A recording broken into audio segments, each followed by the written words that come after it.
doubtless. You can't have no doubt. You can't have no doubts.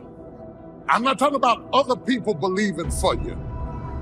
You got to believe this for yourself. Being successful is not a magic trick. You just have to learn the principles of success. I am telling you, your education ain't got nothing to do with it. It's your dreams and visions. A man without a dream or vision shall perish. Now, when you gonna ask him for it, and are you gonna wait for it to happen? Or are you gonna lose faith? Well, I guess it wasn't the Lord's will. Who are you? How you know what God's will is? It all happens at an appointed time, but you have to stay in faith for the appointed time to happen for you. You've got to sell yourself every day on your abilities, on the goal that you want to reach. You can learn all the techniques in the world. If you don't believe in yourself, it won't happen for you. And as you convince you, as you sell yourself, every day you will begin to see a difference in the things that you're doing. Telling yourself every day, here I go again, and I got what it takes. This is my day, and nothing out here is going to stop me. It's possible to finish something before you start. In fact, it would be a bit foolish to start until you had it finished. So human beings have this remarkable ability to finish something and then start. We've heard the old expression, don't count your chickens until they're hatched. Say, no, we have the ability to count our chickens long before they're hatched. Because we know, we have faith, we believe. We use the law of averages. There's bound to be at least so many. Out of every dozen, out of every 100, out of every 50. So it's possible to see the end, then begin. Start looking into the future of what you would like to accomplish, where you would like to go, the person you would like to be, and see if you can't get a better picture of the finished objective. See yourself there, see yourself in possession of. I was in business with Bob Cummings, the old movie star, for a while. He said, decide what you want and then act as if you already had it. And being an actor, he could give us a few tips on acting. Decide what you want and act as if it was already yours. Now, the reason we can act thinking that it's already ours is because not only can we vision the end results, we can also vision the beginning of making it real. So we don't start till it's finished, but it is possible for human beings to finish something before they start. Human beings are the only life on earth that has this incredible capacity to change the course of your life. No other life form can do that. Every other life form except humans seems to operate simply by instinct and the genetic code. In the winter, the goose flies south. How often? Answer, every winter. If you said to the goose, hey, it'd be better this year to go west, he ignores that advice. And the reason is because he cannot make choices and listen to advice of something that might be better. He has to obey instinct and the genetic code. But now jot this down, not human beings. Human beings can alter the course of their life. Human beings can live one way for 5 years, tear up that script, live a totally different way the next 5 years. The first 6 years of my economic life, I wound up broke. The second 6 years, I wound up rich.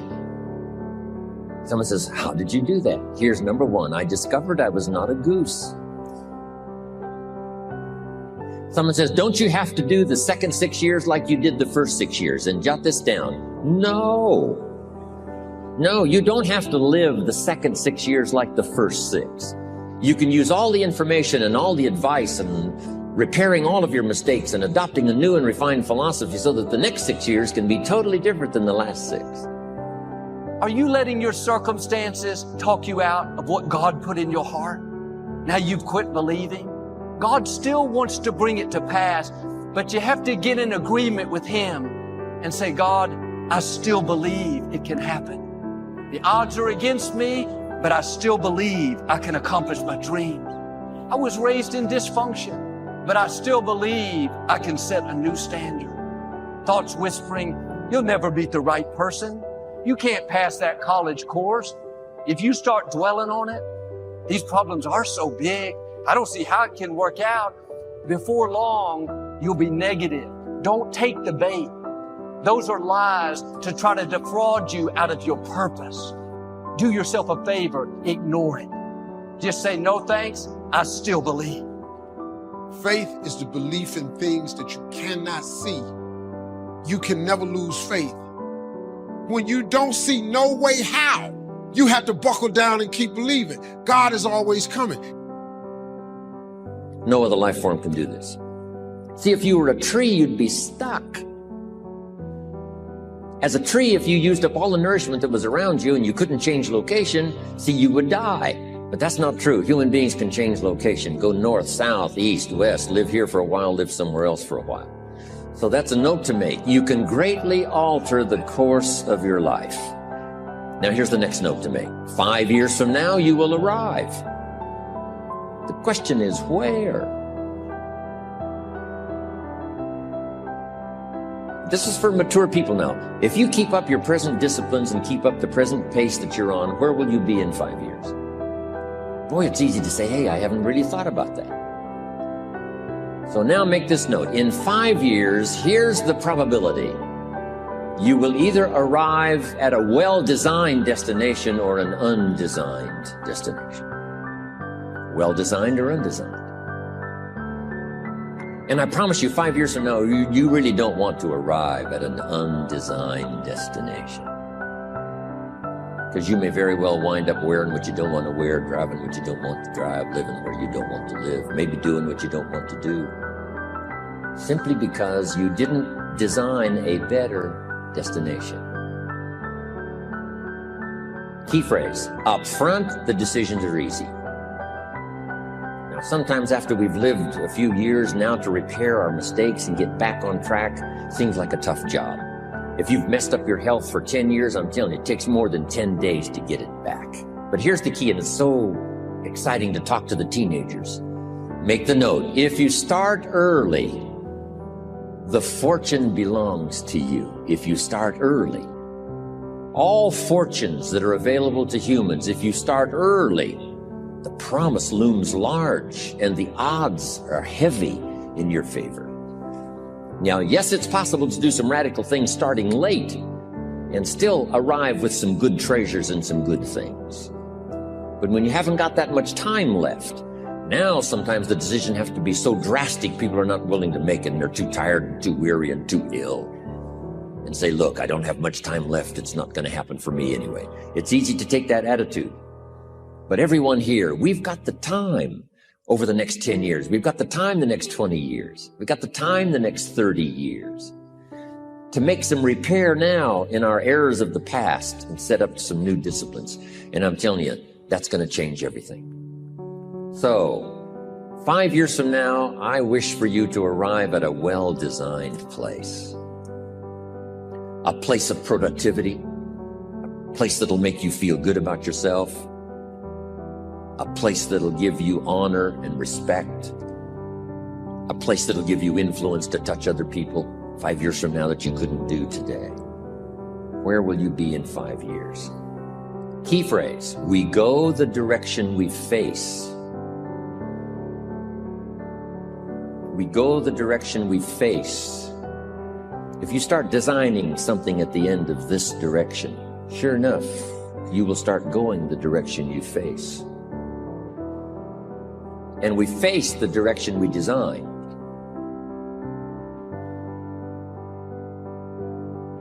Don't get talked out of what you're believing for.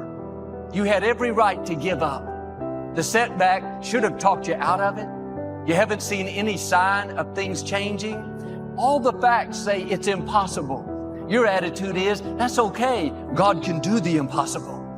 Don't get talked out of your dreams. The disappointment is not going to cause you to get discouraged. The people who don't believe in you is not going to dampen your faith. The environment you were raised in is not going to stop your destiny. Your time is coming. What God put in your heart is still on the way. Guess how quickly you can change your health? By starting to eat an apple a day. Mama said an apple a day keeps the doctor away. Let's say you've been ill long enough, and you've had health problems long enough, and you say, that's it. That's over. I'm going to now start a program. You don't have to really revolutionize your whole health life. Just start with an apple a day. You say, well, is it that simple to change your health life? And the answer is yes. The key is just to start. You know, you pick up a book on good health and you get halfway through the book and it says, now, dear reader, set this book aside, fall down on the floor and see how many push-ups you can do. And then it goes on to say, and if you have not done that, why not give this book away? It looks like you're not going to do it. Come on, you don't have to radically do something. You can gain momentum and make changes as you go. Just start. Here's what happens when you start a new direction. Self-esteem starts to accelerate. It doesn't take much for you to feel good about yourself. Just committed to a new direction and you feel good. And an apple a day, committed to finally having a health program that'll make you the healthiest you've ever been in the next 20 years. All you got to do is munch on that first apple, and nobody even has to be around you, and you don't have to announce it to the world. But you munch on that first apple and say, this is the beginning of developing a health program that's going to make me so healthy I'll have the vitality to do whatever I want to do for the next 30 years of my life. Munch, munch, happy, happy, self-esteem off the scale. Now, if you eat an apple the second day, you become almost delirious, saying, wow, I'm on my way. Somebody said, just 2 apples? Says, look, you don't understand. Not only did I do it yesterday, I've done it again today. This is really proving to myself with no audience, no microphones, no nothing, just you and yourself. You've convinced yourself, I'm on my way to the healthiest I ever have been. I'm starting a new life. This is the second day. I'm on my way. That's how easy it is to change your life. You don't need some dramatic vision. Just begin something. And maybe by health or by whatever other things we can think of to do, you just get back on a better track. Okay? It's a small journey to changing direction. We find ourselves when we discover our purpose. Nothing is better than for a person with a plan for his or her life to find themselves, find that purpose. It does not matter where you sit. It does not matter what you have on. But if you don't have purpose in your bowels, you cannot do what God has called you to do.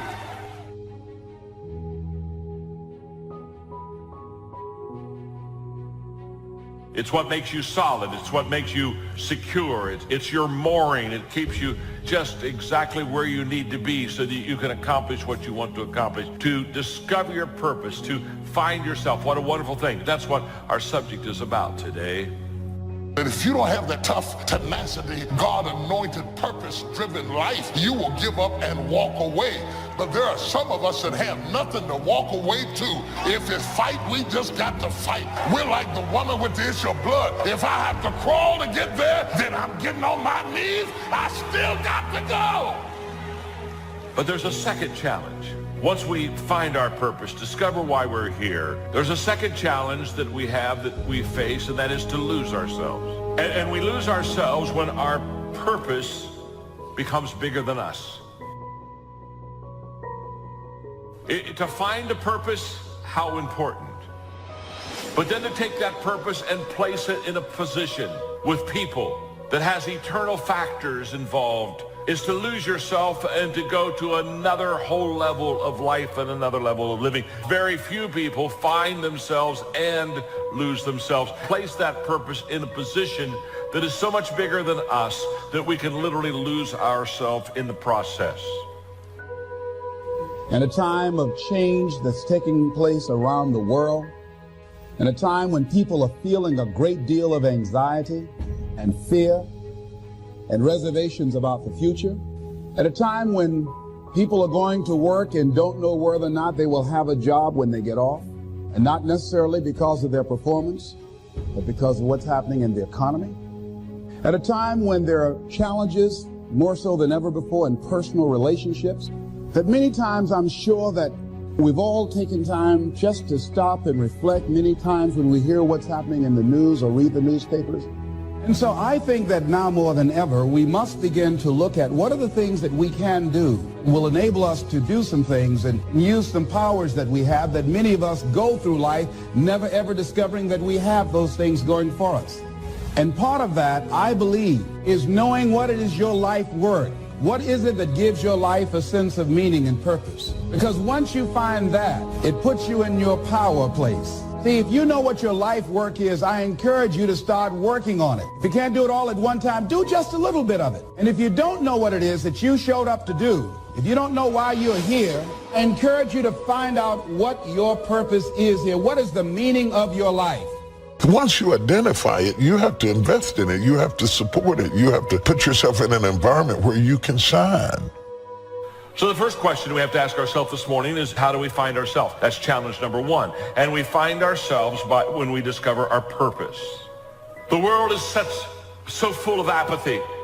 It's so full of average. A person with passion always stands out. It sets us apart. It sets us above the crowd. That once you have passion and once you have a sense of energy in your life, it just sets you apart. It distinguishes you. It already gives you what I would call a head start in success in life. There are way more followers in the world than there are leaders. Never assume people think of you the way you think of yourself. What perceptions are you creating? If you're going to put these negative perceptions out there about yourself, at least be conscious of them. So I'm saying that we have to work through the challenges of life in learning how to begin to work to fortify ourselves. I can live my dream. I can find my purpose in life. I deserve more for myself. Just start working at it just a little bit, but do find out what your work is and hold on to it and don't let your dream go. Don't let it go. Why is it that most people don't pursue their dreams or don't do better than what they're doing if they're capable of doing it? I think that many of us don't go the next step because we don't know what to do yet. And I say that the reason that we don't even explore the possibility of what to do is because subconsciously we don't believe that it can happen for us. We don't believe that we deserve it. So let's talk about it. Never assume people think of you the way you think of yourself. Once you decide to put these perceptions out there in the universe, if you're not content with the way most of the people think of you, now you're on a mission to change those perceptions. When you change those perceptions, people are going to either decide to roll with you or not. You have been blessed with so many gifts and talents, natural gifts, that if you unleash everything that you're capable of doing on the world at one time, it's going to be overwhelming. It's going to be too much. You are a gift from God. You have so many talents. If you drop too much on people at one time, it's going to be overwhelming. There are going to be plenty of times in your life when you're not happy. There might be years. And so it's a shallow boat in a very rough ocean. Happiness is something that descends upon you. Everyone knows that. It comes upon you suddenly. And then you should be grateful for it because there's plenty of suffering. And if you happen to be happy, wonderful. Enjoy it. Be grateful for it. And maybe try to meditate on the reasons that it manifested itself. Because it can come as a mystery, you know. You don't necessarily know when you're going to be happy. Something surprising happens and delights you. And you can analyze that. You can think, well, I'm doing something right. I'm in the right place right now. I've done something right. Maybe I can hang on to that. Maybe I can learn from that. What you should be pursuing instead is you should be pursuing who you could be. That'd be the first thing. It's like, because you're not who you could be, and you know it. You have guilt and shame and regret.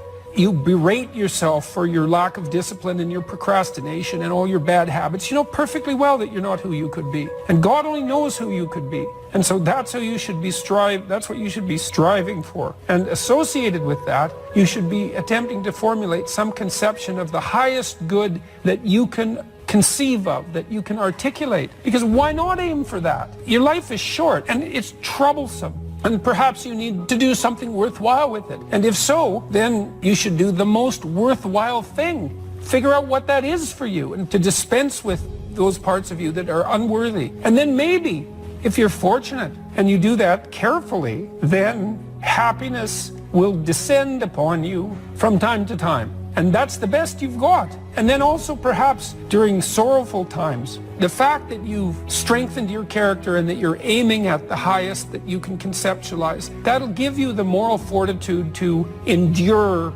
without becoming corrupted during those times.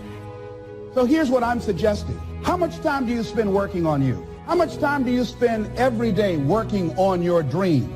In the last 90 days, how many books have you read? In the last year, what new skill or knowledge have you acquired? What kind of investment have you made in you? I'm saying that as you begin to look at where you want to go, if you want to make it today, and things are changing so fast you have to literally run to stand still, I'm saying that you've got to make some conscious effort to begin to work to develop you. Dream, and I'm here to tell you there are a whole bunch of you out there. You're adding value to the dream of somebody that you're working with. You're making a difference. So your purpose may not be just for personal use. It may be for corporate use or collective use. It may be bigger than you. Does that make sense? Passion. But the second question we ask ourselves is not only what am I passionate about, but what are my strengths? What am I good at? What is my spiritual giftedness? Because when God created you, he gave you gifts, spiritual strengths to enable you to find and fulfill your purpose. Disciplines undone in the future give us poor results. Discipline managed well gives us good results. We're affected by our dreams, our vision of the future. You want to make sure that the greatest pull on your life is the pull of the future. Some people live in the past and let their life be continually pulled and influenced by the past. And yes, we must remember the past and review the past to make it useful to invest in the future. Make sure that the greatest pull on your life is the pull of the future. If you're skimpy on your dreams, that isn't very well planned, then it doesn't pull very hard. Then you have more of a tendency to be pulled by the past or to be pulled apart by events or circumstances. So in order to save yourself from being pulled apart by distractions or pulled back to the past, you want to now start really designing the future so that the greatest part of your attention and pull, like a magnet, pulls you forward into the future to accomplish your goals. Goals are like a magnet. They pull, and the stronger they are and the more purposeful they are, the bigger they are, the stronger they pull. If you have excellent goals, here's what they also do. They pull you through all kinds of down days, down seasons. They pull you through distraction on every side that says, look here, look here, look here. Strong, powerful dreams like a magnet pull you through that. Some people get swallowed by the disaster because they have nothing on the other side of the disaster to pull them through. At the other side of the difficult time, at the other side of the down time. If you've got plenty out there to attract and pull, it'll pull you through all these things. And very little of it will attach itself to you. You'll be able to get through some of the most difficult times if you have this spectacular vision ahead of you of where you're going and what you're going to accomplish. Getting through will be easy.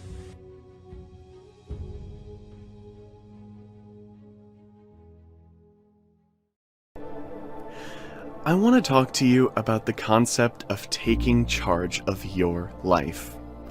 I know that there have been a lot of times in my life when I've placed unfair expectations on other people.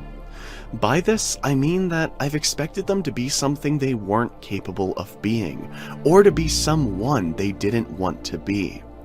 And I frequently witness this with people. When you place unjustifiable expectations on someone, you assign them a role in your life where they don't belong. People will continue to hurt you if you allow them. So many times, what we do is that when somebody is showing us that they're going to break our heart, what we do is we give our heart right back to them and expect them to repair it. When someone has already shown us that they're a liar, we expect them to tell us the truth. When someone has shown us that all they do is gossip and spread drama and they're messy, and then we give them our information that we don't expect them to share with others, but we know they tell everyone everything, and then we get angry at them for what they did. Please stop putting unfair expectations on people. As that old quote says, when someone proves to you repeatedly who they are, it's better for you to believe them. Because when you know who they are and you still choose to be with them for whatever reason, and then they hurt you, and they manipulate you. You have to start trusting people for who they are in your life. So if they're not loyal, yes, I know sometimes people can change, but remember, you can't change people. They have to make that change by themselves. But if someone shows you that they're loyal, so if someone shows you that they're a thief, why would you have them around your belongings and then get mad when they steal something? Please stop putting unfair expectations on people. It's not fair to you, and it's not for them. So if you know they're not capable to live up to that position, stop putting them in that role. Stop giving them that title that they cannot live up to, because I promise you, they'll break your heart every time they let you down. You can only be mad at yourself. You know, nobody can break your heart twice without your permission. Well, it's true.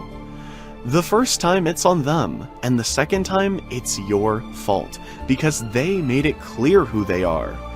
If they demonstrated that they can't handle your heart, or that they aren't trustworthy, and you deceive yourself to believe something else, that's on you. And I've been there so many times, so I'm not pointing the finger at you because I've been there. But at the same time, you have to realize to stop placing unfair expectations on people. And I promise it will make your life so much better when you choose to see people for who they are. Trust people for who they show you that they are. It just makes life a lot easier. And you don't get hurt and upset when somebody does something that you knew they were going to do. I appreciate you guys. Conquer your struggles, create new perks, make the world respect your greatness. See you soon.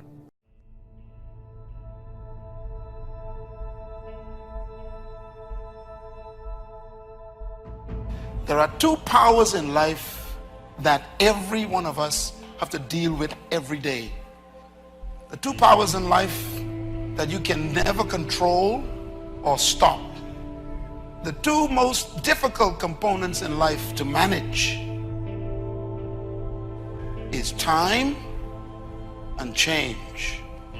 The key to your future is the successful management of time and change.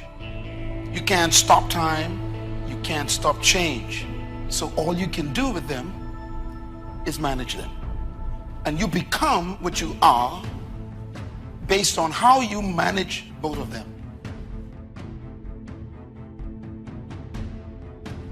I want to simplify life for you. You are simply a product of how you use your time and how you manage the changes you've been through so far. And what you become in 10 years from now will be a result of how you manage time and the changes. What did I do with the year that just passed? How much of it did I waste watching television? Being with people who had no interest in success? Being involved in habits that didn't improve my life? What did I spend that year on?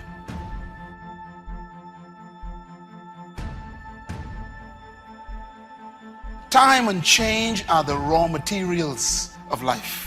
These are two things you can't stop, and they keep moving, they keep happening, and they build your life.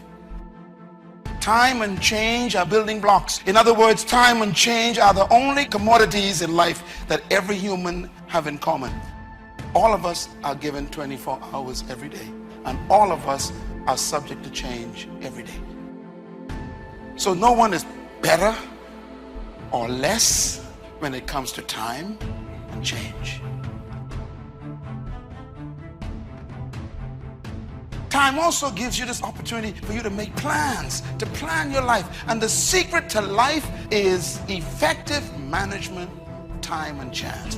You cannot control time nor change, but you can plan the way you use them. Successful people are simply people who effectively planned how they use time. Someone said, if you aim at nothing, you will never miss. Planning creates bullseyes. It creates destinies. It creates targets. Without a plan, you are just shooting in the wind. Don't allow another year be a year of just shooting in the wind. I mean, really, how many years ago did you come up with what you could and couldn't do in your life? How many years ago? Most people, if they really look at how they're living their life today, it's based on a set of standards, a set of beliefs that they made choices about 10, 20, 30 or more years ago. I mean, very often we made decisions in our youth about what to believe, about what we were capable of, about who we are as a person, and that becomes the glass ceiling, if you will, that controls us. I'll give you an example. Look at your physical body. Your physical body today is an absolute reflection of only one thing, not your goals, not your desires, but your standards. Again, the strongest force in the human personality is this need to stay consistent with how we define ourselves. That's what's going to make your death so sad, is that you never lived first. You never fully engaged. You never fully studied. You never fully invested in anything or anybody. You want to get something that you are not willing to give. You have never been joined. You just wore the dress, got the plaque, they threw the rice, you took the job, but you've never seen what you could be if you threw your whole self at your dream.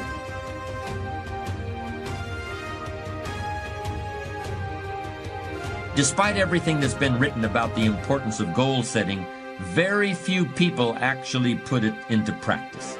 It's always amazed me the way the average guy puts more thought and effort into planning his 2-week vacation than he devotes to planning his life. Challenge creates strong character, and goals represent challenge in its most positive form.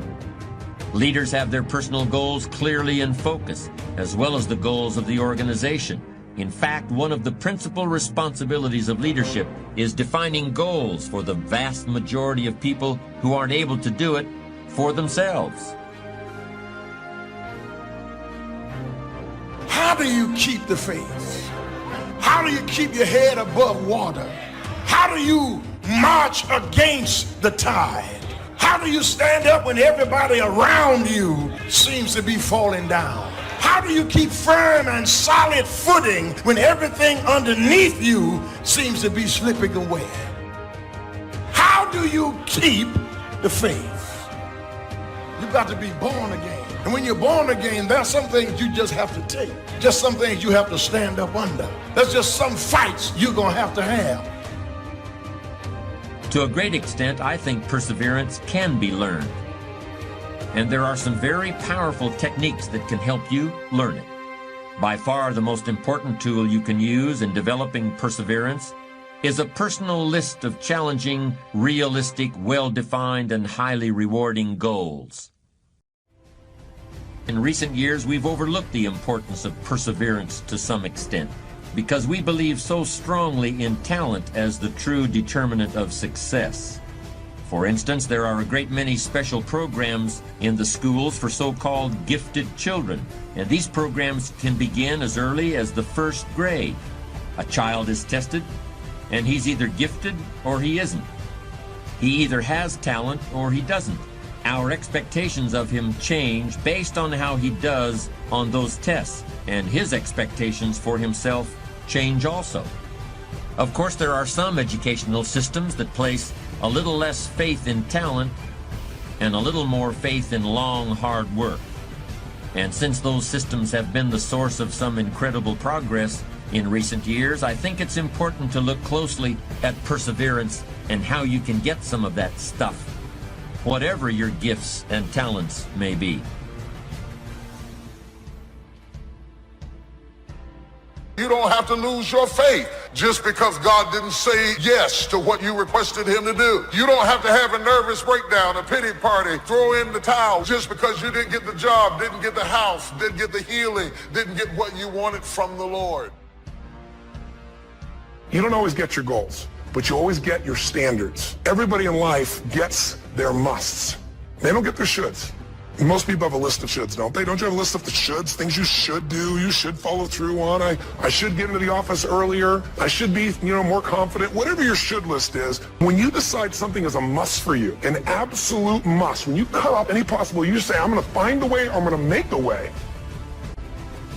Some people get it the first time they hear it. And then some folk got to go home and chew on it and think about it and turn it over in their minds. And sometimes it takes a year, 5 years, 8 years. You can't be impatient with the seed coming up, because every seed does not come up at the same time. You have to be patient with the soil. You have to tend it. You have to take care of it. You have to make sure that when the seed is ready to be cast, that the soil is ready to receive it. The opposite of perseverance is procrastination. Perseverance means you never quit. Procrastination usually means you never get started. Although I consider the inability to finish something to be a form of procrastination. Ask people why they procrastinate, and you'll often hear something like this: I'm a perfectionist. Everything has to be just right before I can get down to work. Not too much noise, no telephone calls interrupting me, no distractions. And of course I have to be feeling well physically too. I can't work when I have a headache. The other end of procrastination, being unable to finish, also has a perfectionist explanation. I'm my own harshest critic. I'm just never satisfied. If all the I's aren't dotted and all the T's aren't crossed, I just can't consider that I'm done. That's just the way I am, and I'll probably never change. A fault is being turned into a virtue. The perfectionist is saying that his standards are just too high for this world. This fault into virtue syndrome is a common defense when people are called upon to discuss their weaknesses. But in the end, it's just a very pious kind of excuse-making. It certainly doesn't have anything to do with what's really behind procrastination. Only quality people. As you think about your goals and dreams, this is not for everybody. You want to build an organization with only quality people. Not people who need more, but people who want more. You want to surround yourself with people that are hungry. People that are hungry are willing to do the things today others won't do in order to have the things tomorrow others won't have. If you do what is easy, always looking for a way to give yourself a pass, to let yourself off the hook, to do what everybody else is doing, a job, the journey of the broke. If you do what is easy, your life will be hard. But there's something in you that says, I can't do this. I can't do this anymore. There is an old person down inside of you that's dependent on you to be smart. It's the person you're going to be 30, 40 years from now.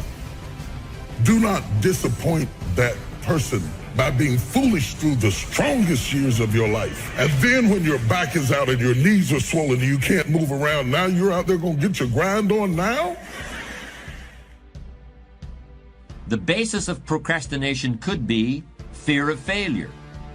That's what extreme perfectionism really is once you take a hard look at it.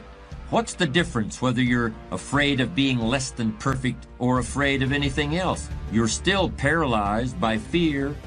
What's the difference whether you never start or never finish? You're still stuck. You're still going nowhere. You're still overwhelmed by whatever task is before you. You're still allowing yourself to be dominated by a negative vision of the future in which you see yourself being criticized or laughed at or written out of town on a rail or punished. Of course, this negative vision of the future is really a mechanism that allows you to do nothing. It's a very convenient mental tool. Commitment means standing up for your life. It means honoring yourself. It means beginning to say and to see and recognize your alignment and oneness with the universe, and that you are a channel for life to express through. And we short-circuit it with anger. We short-circuit it with fear. We short-circuit it by being lazy or apathetic or giving up easily. Why? We say, oh, it's too hard, it's too hard. We don't challenge our spirit. Ladies and gentlemen, there's nothing as powerful as the human spirit. You can't destroy it. You can pervert it, but you can't destroy it. So when you begin to say, what is it that I want to leave? What contribution that I want to begin to make? What difference do I want to make in life? What chances I need to take? What fears do I need to step on? What risks do I need to begin to embrace? You can either live your dreams or live your fears. You have got to get to a point where you say, I'm sick and tired of living like this. There's got to be more. That's when people go out and strike out on their dreams. Well, I'm going to tell you how to overcome procrastination. I'm going to show you how to turn procrastination into perseverance. The first principle is break it down. No matter what you're trying to accomplish, whether it's writing a book or climbing a mountain or painting a house, the key to achievement is your ability to break down the task into manageable pieces and knock them off one at a time. Focus on accomplishing what's right in front of you at this moment and ignore what's off in the distance someplace. Substitute real-time positive thinking for negative future visualization. That's the first all-important technique for bringing an end to procrastination. Procrastination won't be a problem because the task is now so small that fear won't kick in. And it all begins with those 3 words. Break it down. What is the vision for your life? What are the ideas and the dreams for your life? What are you supposed to be doing? Who are you? What are your gifts and talents? What is your ultimate destiny and your goals? God will never give you something somebody else is supposed to have. When I'm in a storm, I'm trying to gain control. But God's message to all of us whenever we feel like we are in a storm is not to keep control, but to keep courage. You keep courage and God will take control. He's going to get you through this storm. You just got to keep courage. My second technique for defeating procrastination is also only 3 words long. Write it down. You're now going to be writing about the present, just as you experience it every day. Instead of describing the things that you want to do or the places you want to go, you're going to describe what you actually do with your time, and you're going to keep a written record of the places you actually go. You're going to keep a diary of your activities, and you're going to be amazed by the distractions, detours, and downright wastes of time that you come up with during the course of a day. All of these get in the way of achieving your goals. What else do you have to do to gain the benefits of this extremely powerful productivity technique? Nothing. You don't have to do anything else at all. It's just a process for making yourself aware of how you actually spend your time. You will naturally and effortlessly begin to reorganize your life. Perhaps that seems like too much to believe, but it's true. This is how you get yourself started. This is how you put an end to procrastination.